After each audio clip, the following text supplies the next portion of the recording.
তো দর্শক বন্ধুরা, আবার আপনাদের স্বাগত art with Soumadip Nath YouTube চ্যানেলে। তো দর্শক বন্ধুরা, এবার আমরা বুদ্ধদেবের রং করব।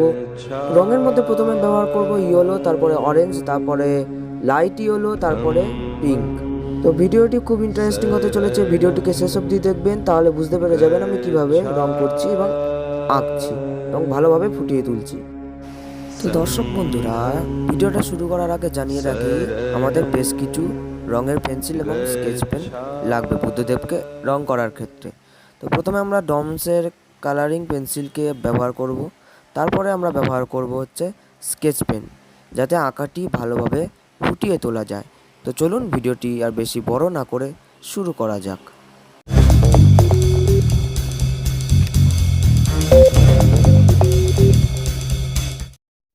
তো প্রথম স্টেপ হলো use yellow colour for colouring of all body structure. হলুদ রঙটিকে ব্যবহার করুন পুরো মুখ থেকে শুরু করে হাত পা পুরো বডি পর্যন্ত। এটা বস্ত্রের গায়ে যেন হলুদ রঙটি না লাগে, হলুদ রঙটি যেন পুরো বডি স্ট্রাকচারের উপরেই করা হয়, সেটাই খেয়াল রাখতে হবে।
এইবার পরের স্টেপটি হলো use orange colour for colouring of clothes. এবার বুদ্ধদেবের শরীরের বস্ত্রের উপর আমরা গেরুয়া রং করব। প্রথমে হালকা শেড দিয়ে নেব, তারপরে আমরা ডিপ শেড দিয়ে এই গেরুয়া বস্ত্রের যে আঁকাটি আছে সেই আঁকাটিকে ভালোভাবে ফুটিয়ে তুলব। তো ভিডিওটি দেখতে থাকুন ভালোভাবে। যদি চ্যানেলটিকে এখনও সাবস্ক্রাইব না করে থাকেন তাহলে অবশ্যই সাবস্ক্রাইব করে দেবেন।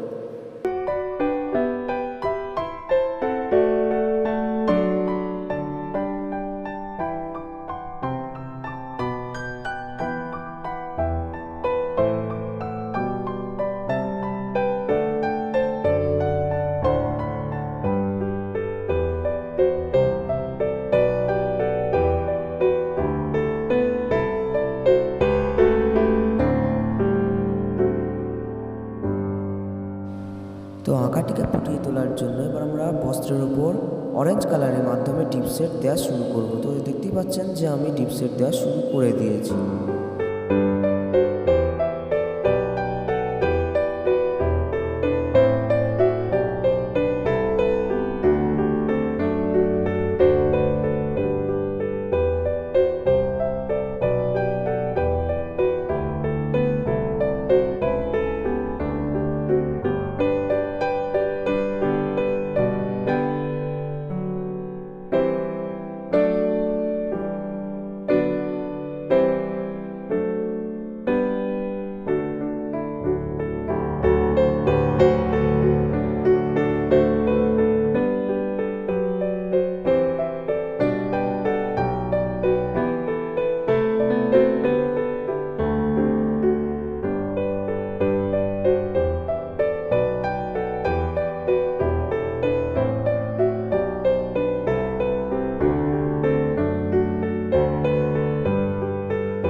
দেওয়ার জন্য আমরা পিঙ্ক কালারকে ইউজ করব।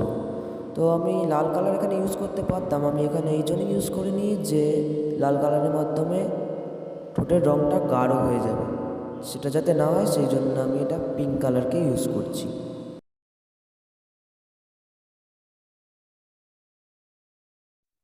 এবার আমরা বুদ্ধদেবের চুলের রং করার জন্য ব্রাউন কালারকে ইউজ করব।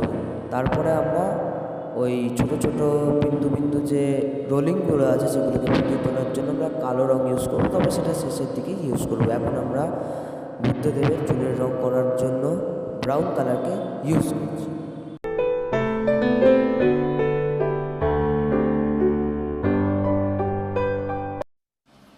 এবার আমরা ইয়েলো কালারের স্কেচ পেনটিকে ব্যবহার করব। তো এই স্কেচ পেনটিকে ব্যবহার করার একমাত্র কারণ হচ্ছে বুদ্ধদেবের এই ছবিটিকে ভালোভাবে ফুটিয়ে তোলার জন্য, যাতে এটি ভালোভাবে ফুটিয়ে ওঠে। তো ভিডিওটি দেখতে থাকুন, কোনো যদি কোথাও অসুবিধা হয় তাহলে অবশ্যই কমেন্ট বক্সে জানাবেন।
এবার আমি এখানে অরেঞ্জ কালারের স্কেচ পেনকে ইউজ করছি, যাতে বস্ত্রের যে আবরণী ভাঁজগুলো সেইখানে আমি এগুলোকে ইউজ করছি। পুরোটাকে ইউজ করলে হয়তো দেখতে বাজে লাগতে পারে, এই জন্য এই আবরণীগুলো মানে হচ্ছে এই ভাঁজের আবরণীগুলোকে যাতে ভালোভাবে ফুটিয়ে তোলা যায় সেই জন্য আমি এখানে অরেঞ্জ কালারের স্কেচ পেনটাকে ইউজ করছি। তো দেখতে থাকুন ভিডিওটি, যদি অসুবিধা হয় তাহলে অবশ্যই কমেন্ট বক্সে জানাবেন।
তো এবার আমরা পিঙ্ক কালারের স্কেচ পেনটিকে ব্যবহার করব বুদ্ধদেবের ঠোঁটের রং করার জন্য।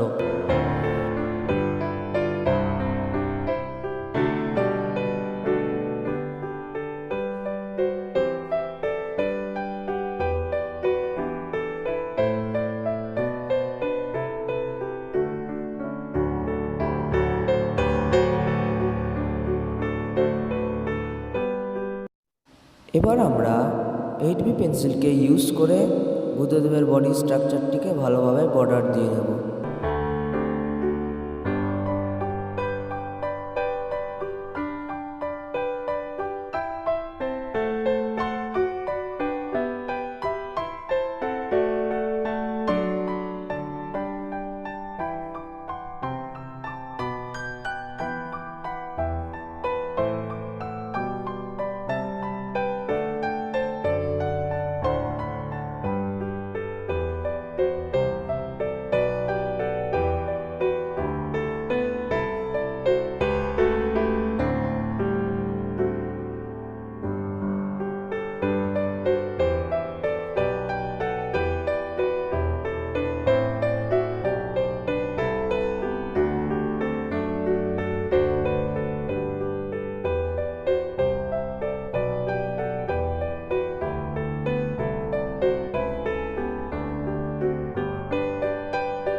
ভিডিওটি যদি ভালো লেগে থাকে তাহলে অবশ্যই লাইক করবেন, চ্যানেলে নতুন হয়ে থাকলে সাবস্ক্রাইব করে রাখবেন এবং দেখা হবে পরের ভিডিওতে। ততক্ষণের জন্য থ্যাঙ্কস ফর ওয়াচিং।